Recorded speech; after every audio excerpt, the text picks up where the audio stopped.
Welcome. Thanks for stopping by. I'm Digital Micro. You're on the Digital Micro Trading Journal, and we're on the Weekend Trade Journal for Monday, May 1st, 2023.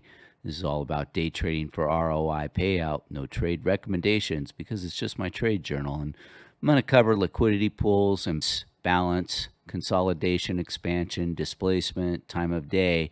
So that's my process. But before I get to the charts, I just want to give credit to what really helped most on the ROI for April, and it was all about the journaling. So let's talk about that. So my view and opinion on journaling is it was my number one backtesting strategy for April. And I've gotten into a habit process of doing 5 things. I use it and record my market read. Am I aligned or not aligned? Trade strategy. What are my top strategies? When am I doing it? Time of day.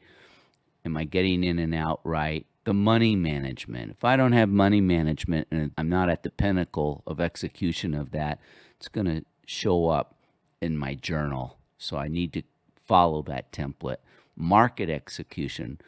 Chart analysis is great, but not executing, that's not so hot. The journal's going to capture that. And then the last thing that always takes care of things is I can't always expect to be entering and exiting exactly on bullseye moments. So dynamic trim and trade flexibility, trading around positions dynamically is key. And how and when I do that and recording it in the journal is everything.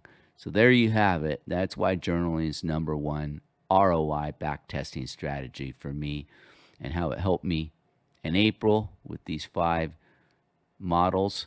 And I'm going to absolutely use it for the rest of the year. Let's get to the charts now.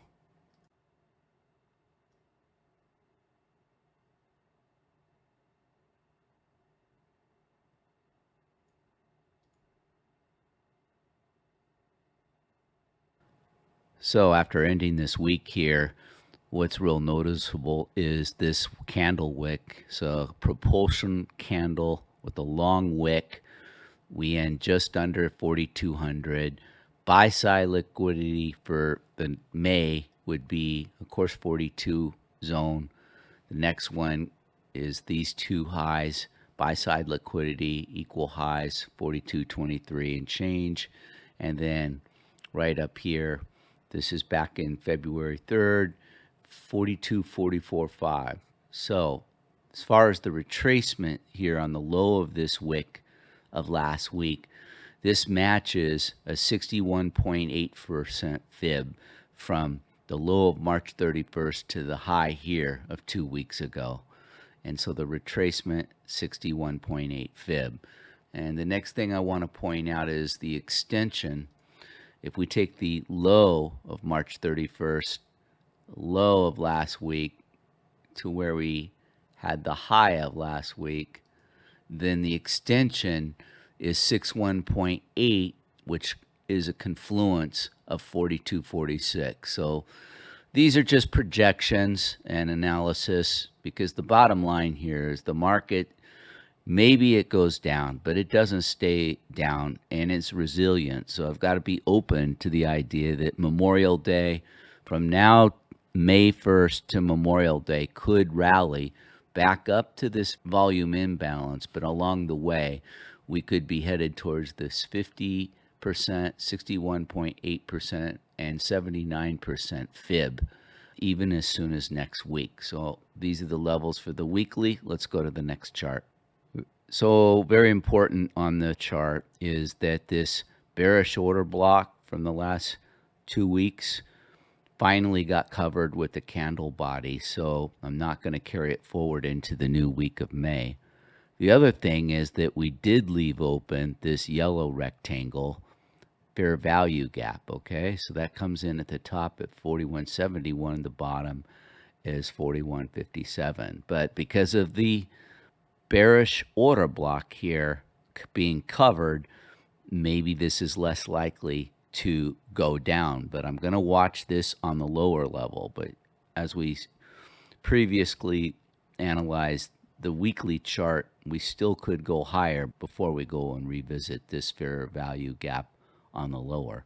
Let's check out the bellwether 15-minute chart.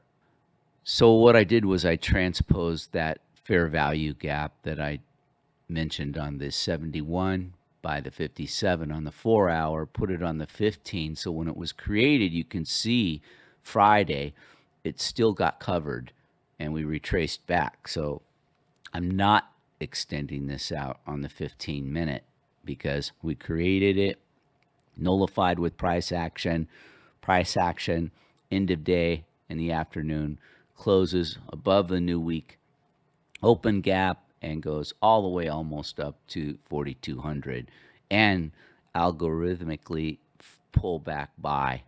So the 15-minute bellwether, in my opinion, is more aligned with the weekly on a trend continuation opportunity, and that's why I'm going to stick with the higher time frame weekly, and we've got monthly. So any fades, retracement, Monday needs to be really taken with some extreme caution, not to fade it. I might not trade it at all. I definitely am not bull here, but you've got to look at the facts that going into Memorial Day weekend, end of May, this could still continue this rally until we close that volume and balance on the weekly above. So let's go to the last chart. So I continue to use the Renko, even though one of my mentors strongly hates Renko. But my big thing is it's the Keltners that make me love the Renko so much, because although this is not a time-based chart, I want to know where we are on standard deviation volatility. And number two, I'm going to overlay time-based charts with things like new week open gaps. So let's look at where we closed. We were in the zip code definitely on the ramp here Friday into day, very near this upper blue. So again, that's the pattern. You can see we've done with these verticals, upper blues, always at the end of the day, the last few days of the week, and we didn't really disappoint here, except it didn't quite get to where it was the previous 2 days. So Friday still, though, it managed this rally. So I'm going to keep my eye on the Renko. I'm not going to push buttons. I'm going to look for either a retracement below the new week open gap, but for sure it looks like we are going to create a new week open gap for 2023 here that's going to be above this old recent one, and it's going to be striking distance within 4,200. So that concludes the chart reviews. Aloha and take care. Thank you.